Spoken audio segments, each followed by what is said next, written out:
ក្មេងប្រុសនេះគាត់បានជីកង់បង្ហោះដើម្បីរំលោភផ្លូវនេះក៏ I will take a risk អញ្ចឹងមានន័យថាម៉េចមានន័យថាខ្ញុំនឹង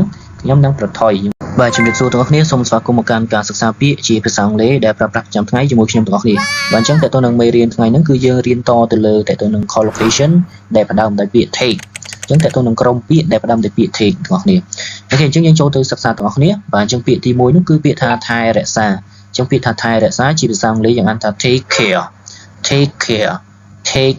អញ្ចឹងពាក្យថា take care យើងបកថាថែរក្សាអញ្ចឹងមកទៅលើឧទាហរណ៍របស់យើងអញ្ចឹងឧទាហរណ៍គេដាក់ថា I take care of my son I take care of my son មានន័យថាម៉េចមានន័យថាខ្ញុំមើលថែឬក៏ថែរក្សាកូនប្រុសរបស់ខ្ញុំអញ្ចឹងយើងមើលទៅលើរូបភាពនេះទៅអូខេអញ្ចឹងចូលទៅកាន់ពាក្យទី2អញ្ចឹងពាក្យទី2គេដាក់ថាម៉េចគេដាក់ថាសាកល្បងឱកាសមានន័យថាសាកល្បងនៅក្នុងការធ្វើអ្វីមួយទាំងគ្នាឬក៏យើងអាចបកថាប្រថុយក៏ត្រូវដែរពាក្យហ្នឹងអូខេអញ្ចឹងជាភាសាអង់គ្លេសយើងអានថា take a chance អញ្ចឹងពាក្យនេះយើងអាន chance ក៏ត្រូវដែរអាន chance ក៏ត្រូវដែរទាំងអស់គ្នាអញ្ចឹង take a chance យើងមក example របស់យើងគេដាក់ថា I'm taking a chance on my new job I'm taking a chance on my new job មានន័យថាម៉េចមានន័យថាខ្ញុំកំពុងតែសាកល្បងជាមួយនឹងការងារថ្មីរបស់ខ្ញុំតែទៅនឹងនេះ I'm taking អានេះគឺស្ថិតនៅក្នុងការ present continuous ទាំងអស់គ្នាតែទៅនឹង grammar របស់យើងអូខេយើងចូលទៅកាន់ពាក្យបន្តគឺពាក្យថាប្រថុយអញ្ចឹងពាក្យថាប្រថុយនេះជាភាសាអង់គ្លេសអានថា take a risk អញ្ចឹងពាក្យថា take a risk នេះយើងបកថាប្រថុយអញ្ចឹងយើងមើលទៅលើឧទាហរណ៍របស់យើងគេដាក់ថា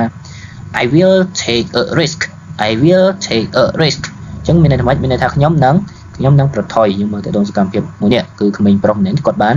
ជីកង់បង្ហោះដើម្បីរំលោភផ្លូវនេះក៏ក្លុកហ្នឹងឯងអូខេអញ្ចឹងយើងចូលទៅកាន់ពាក្យបន្តគឺពាក្យថាធ្វើដំណើរអញ្ចឹងពាក្យថាធ្វើដំណើរនោះគឺជាភាសាអង់គ្លេសយើងអានថា take a trip អញ្ចឹងពាក្យថា take a trip នេះគឺធ្វើដំណើរកម្សាន្តអញ្ចឹងយើងមើលទៅក្នុងសកម្មភាពមនុស្សមួយក្រុមនេះគាត់បបួលគ្នាដើម្បីទៅធ្វើដំណើរកម្សាន្តអញ្ចឹងយើងមើលឧទាហរណ៍គេដាក់ថាម៉េចគេដាក់ថា let's take a trip guys មានន័យថាម៉េចតោះពួកយើងទៅធ្វើដំណើរកម្សាន្តនេះ guys ដែលមាន s គឺយើងបកថាពួកយើង let's take a trip guys តោះពួកយើងទៅធ្វើដំណើរកម្សាន្តលេងគេចូលទៅកាន់ពាក្យបន្តគឺពាក្យថារៀនមេរៀនឬក៏ចាប់ផ្ដើមមេរៀនណាអញ្ចឹងជាភាសាអង់គ្លេសយើងអានថា take a lesson មានន័យថារៀនមេរៀនឬក៏ចាប់ផ្ដើមមេរៀនយើងមើលសកម្មភាពរបស់ teacher ម្នាក់អ្នកគ្រូម្នាក់គាត់បាននិយាយថា everyone let's take a new lesson មានន័យថាទាំងអស់គ្នាតើយើងចាប់ផ្ដើមមេរៀនថ្មីអូខេអញ្ចឹងយើងទៅកាន់ពាក្យបន្តគឺពាក្យថាគេងមួយ plate ឬក៏តម្រេតខ្លួនមួយ plate ណាតោះនេះអញ្ចឹងជាភាសាអង់គ្លេសយើងអានថា take a nap អ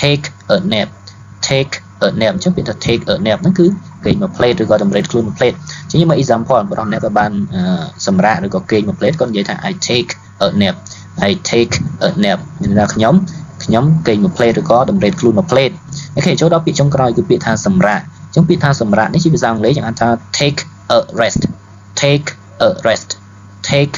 rest អញ្ចឹងពាក្យថា take a rest គឺបកថាសម្រាកអញ្ចឹងតើតើនៅពាក្យថាសម្រាកមួយនេះតើយើងប្រើនៅក្នុងន័យបែបណាអញ្ចឹងបងប្អូនអាច comment ជា example ជា sentence នៅក្នុងខាងក្រោមវីដេអូនេះបាទអញ្ចឹងអាចបញ្ចេញមតិម្នាក់មួយមកតើតើនឹង take a rest បងប្អូនអូខេអញ្ចឹងតើតើនឹងពាក្យតើតើនឹង collocation ដែលផ្ដើមដោយពាក្យថា take នៅក្នុងថ្ងៃនេះគឺមានត្រឹមតែប៉ុណ្ណេះឯងហើយ